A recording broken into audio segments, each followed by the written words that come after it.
Quando eu percebo que eu sou um objeto de satisfação do outro, eu sou a pessoa certa no lugar errado, porque Deus não me fez para isso.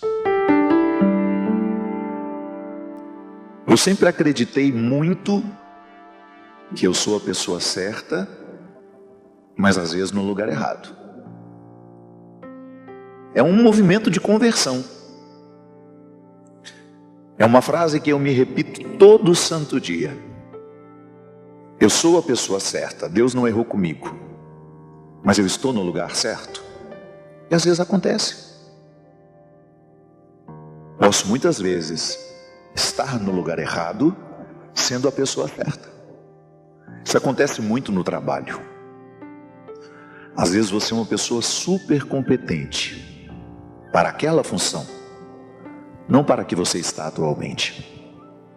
E quando você é a pessoa competente no lugar errado, a sua competência deixa de existir. Porque você não está exercendo a sua aptidão. Porque o ser humano não precisa ser bom em tudo que faz. Isso é uma ilusão. E às vezes estar numa função diferente pode até sim despertar novas aptidões. Não tem nenhum problema de vez em quando você experimentar, fazer coisas diferentes. É bom, o cérebro gosta de aprender. Aliás, os cientistas estão descobrindo que se você quiser evitar o Alzheimer, basta você ter uma alimentação saudável, retirando o açúcar, porque o açúcar provoca aquilo que os cientistas estão chamando, estão dizendo que o Alzheimer é o diabetes do cérebro. Excesso de açúcar pode sim acelerar o processo de quem tem tendência ao Alzheimer. Então os cientistas estão dizendo que se você vive aprendendo, você joga lá para fora o alemão. Não deixa o alemão entrar na sua vida. O Alzheimer fica fora numa mente criativa, que está sempre aprendendo. Então não é problema você experimentar novas aptidões. E de repente até descobrir, nossa, não imaginei que eu pudesse me dar bem nesta função. E deu. Mas quando você percebe que você não está dando o que poderia dar, porque você está na função errada, por uma questão de honestidade com você, você precisa sair. Para você não morrer antes da hora, para você não adoecer, para você não se tornar uma pessoa difícil no trabalho, porque quando eu estou infeliz no que faço, eu também fico infeliz com quem eu faço. Infeliz no que faço, torno-me infeliz com quem eu faço. Então, eu sou a pessoa certa, mas às vezes na função errada, eu acabo me achando a pessoa errada. E tenho uma análise muito equivocada. Você não é a pessoa errada, Deus não errou com você. Mas às vezes nós, por uma comodidade, ou até mesmo por um condicionamento, vamos parar num lugar que não é nosso, para o qual não fomos feitos. Na vida de conversão é a mesma coisa, minha gente. Em muitos momentos da sua vida, é bem provável que você tenha identificado que você estava vivendo uma situação que não era para você.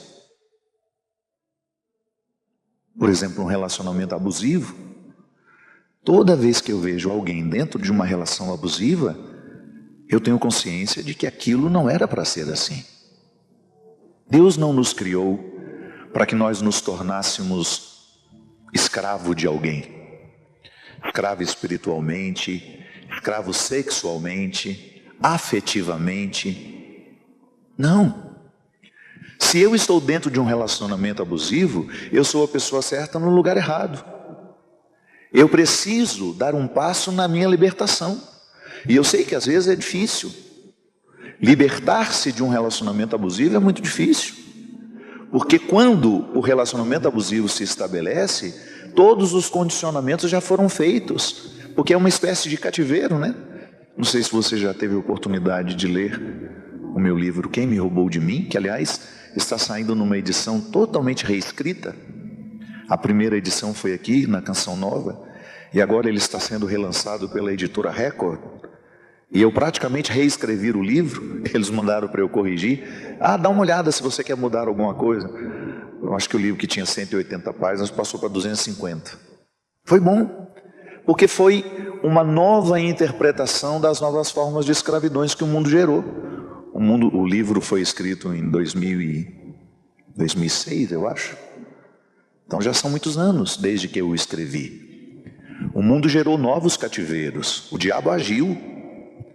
Hoje nós temos uma presença maligna entre nós, gerando cativeiros nas pessoas, para as pessoas. Relacionamentos abusivos é um deles. É muito diabólico viver dentro de uma relação abusiva. E como é que você identifica que é abusiva? Que não há amor. O que há é a compreensão do outro como um objeto de satisfação. E isso muitas vezes está dentro de um casamento, dentro de uma relação de amizade, dentro de uma relação de trabalho. Quando eu percebo que eu sou um objeto de satisfação do outro, eu sou a pessoa certa no lugar errado, porque Deus não me fez para isso. Eu, como padre, o meu ministério é exercido com muito perigo, com muito risco, porque eu tenho a oportunidade de estar em muitos lugares, e eu sei que muitas vezes é importante estar lá, fazer o que eu faço, mas eu não posso esquecer quem eu sou, porque senão eu fico diluído, o outro acaba me usando.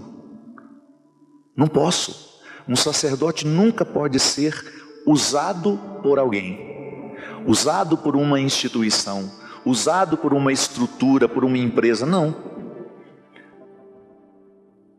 A única relação que me permite ser usado por alguém é aquela que eu tenho com Deus. Por Deus eu quero ser usado. Para Deus eu quero ser usado. Com Deus eu quero ser usado. Vocês já me ouviram falar que a teologia mora nas preposições para, por, com. Eu quero ser usado para Deus, por Deus e com Deus. Fora isso, minha gente, serei a pessoa certa no lugar errado. E eu confesso, eu não tenho, graças a Deus, eu tenho muitos defeitos, mas graças a Deus eu tenho muita facilidade de reconhecer os meus erros. E eu sei que eu já errei muito como padre, sendo a pessoa certa no lugar errado. E decidi que não quero mais isso para mim. Você precisa ter muita honestidade para reconhecer se o lugar que você está atualmente é o lugar que Deus preparou para você. Não há nada mais confortável do ponto de vista existencial do que você poder acordar e dizer: que bom, hoje eu sou a pessoa certa, indo para o lugar certo, com as pessoas certas, e vou voltar para a casa certa, com as pessoas certas. Pode ganhar menos, pode ter menos quantidade, viu? Que quando a gente fica exigente, o número de pessoas que participam da nossa vida diminui drasticamente. Não é nenhum problema você reduzir. Quantas pessoas fazem parte da sua intimidade? Diminua para você ver. Você vai ter mais qualidade. Quantidade não nos salva. A conversão que nós precisamos viver muitas vezes vai fazer o que Jesus manda. Se o teu braço te leva a pecar, corte-o. Se a tua perna te leva a pecar, corte-a. Mas ele não está falando do corpo físico. Mesmo que se ele estivesse falando do corpo físico, não sobraria nada de nós. Tudo nos leva ao pecar no corpo. Tudo em algum momento da sua vida levou você ao pecado. Não sobra nem a baga do olho. Não é disso que ele está falando. Jesus está falando de realidades, situações, pessoas, circunstâncias que muitas vezes geram o pecado na nossa vida. Sim, a gente sabe disso.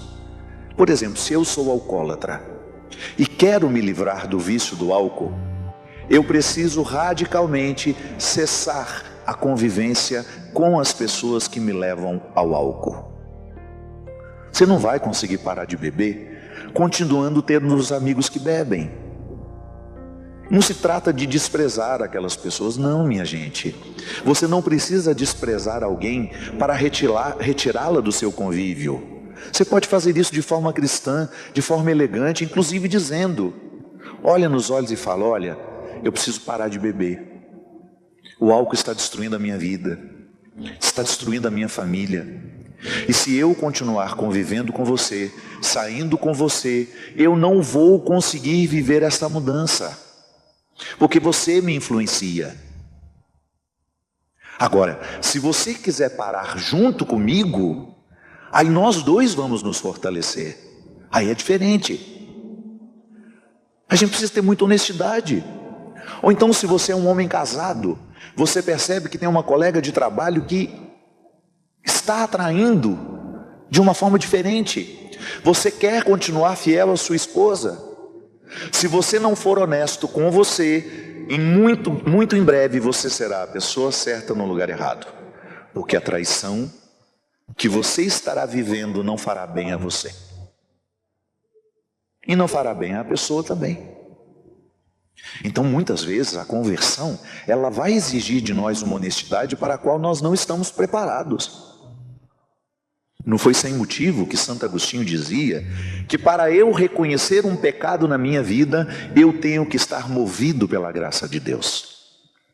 A graça de Deus é fundamental para que eu tenha consciência do meu pecado. Sem a graça de Deus atuando na minha vida, eu vou achar que o pecado é normal, que trair é normal, que não ter a minha disciplina diária em afastar da minha vida o que me faz mal é normal. Agora, quando a graça de Deus atua em mim, eu vejo tudo com mais clareza, inclusive aquilo que eu preciso deixar e aquilo que eu preciso assumir. Porque o cérebro, ele funciona bem quando ele está ocupado. O vício é isso. É uma forma que você tem de dominar o seu cérebro com algo que é ruim. A vontade de fumar, a vontade de beber, a vontade de se drogar, a vontade de comer açúcar. A gente falava do açúcar. O açúcar é tão viciante quanto a cocaína. Há pessoas que sabem que estão morrendo por causa do açúcar e não conseguem retirá-lo da vida. Por quê? Porque é vício.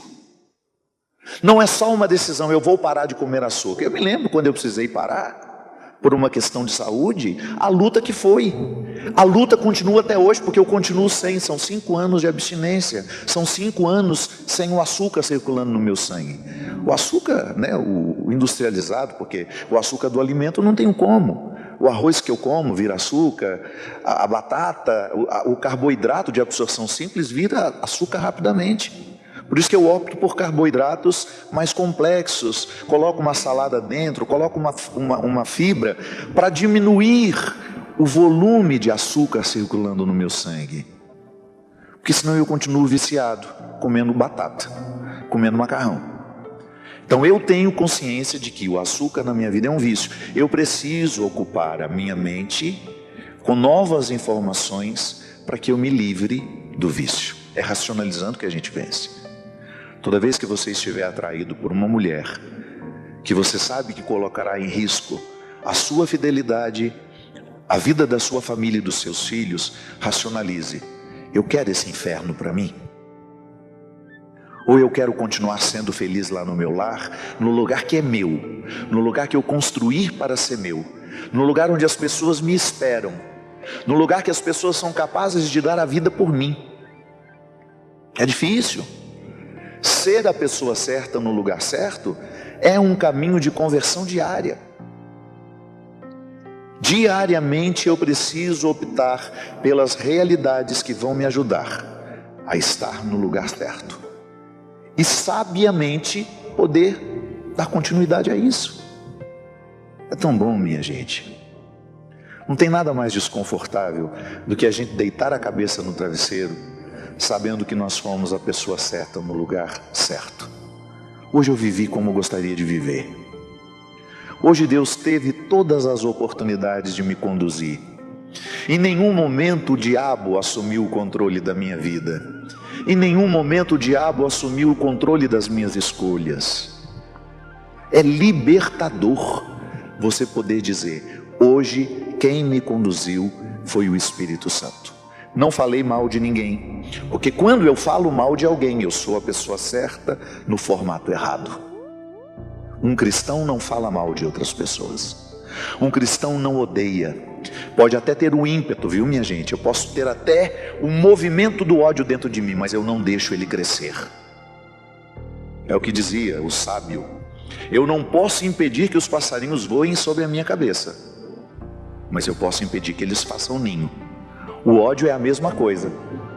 Eu não tenho como travar o movimento do ódio. Às vezes ele vem com toda a força, mas eu preciso escolher se eu quero colocar sangue no ódio ou se eu quero minimizá-lo. Porque sendo cristão, eu não posso orbitar no ódio. Sabe por quê? Onde o ódio está, Deus já fez as malas e foi embora.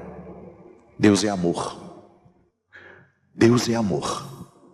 Eu não posso conciliar uma postura de ódio com o meu cristianismo. Não tem como ser os dois.